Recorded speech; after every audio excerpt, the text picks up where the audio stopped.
So, what is the attraction field? First of all, you might think it means something to do with your level of attraction, how desirable you are, but it's actually how aware you are of your desires. And it is all about your connection to desire and how that plays out, how conscious of it you are. And if you try to reject your own desires or deny them, or if you accept them and live them and embrace them, I find it really interesting that you can have two people who are extremely desirable and attractive, and they could both repel each other if their desires are different. And here's a key thing: most of it's going on in the unconscious. So the unconscious is what's controlling our behavior and our desires. A lot of, if we don't turn toward it and look, if we're not engaging with the unconscious mind, then yeah, it's going to have a hold over us, and that can cause problems. So I think a lot of us are going around just from the ego alone, thinking we're attracting what we want, but the ego is just the tip of the iceberg. We're not at all in tune with the whole iceberg underneath.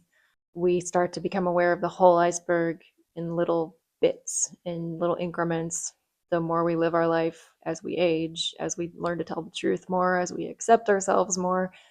And that's when it starts to get really interesting. So it's key to discern between desire and longing.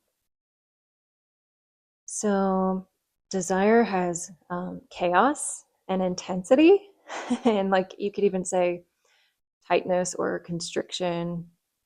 Might feel like things are kind of contracted. And longing has spaciousness and devotion. It's in the heart. It has a mystical quality to it where there's a presence with you as tears are flowing even.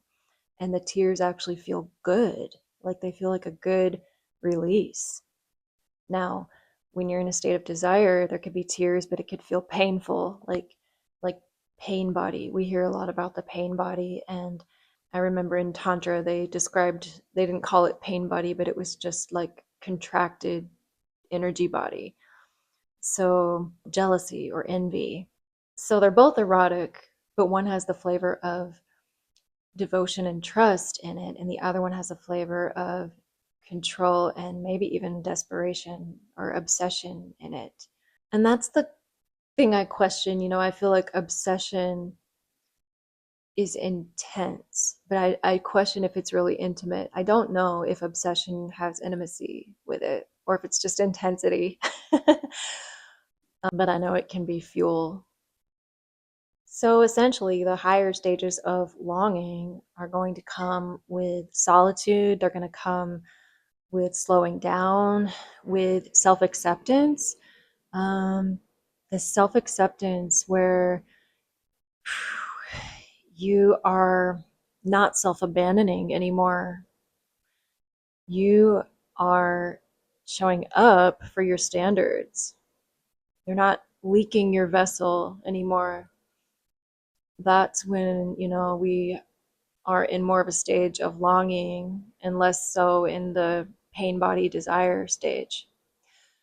But I do want to take a second to say pain body isn't bad.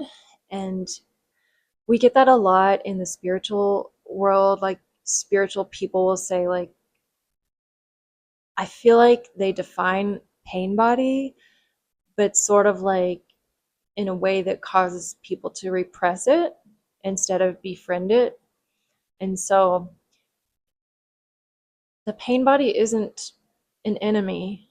It actually could be your friend or your ally because it shows you what you desire and it has creative power in it. It's just that the creative power is locked. It's like really tense, contracted.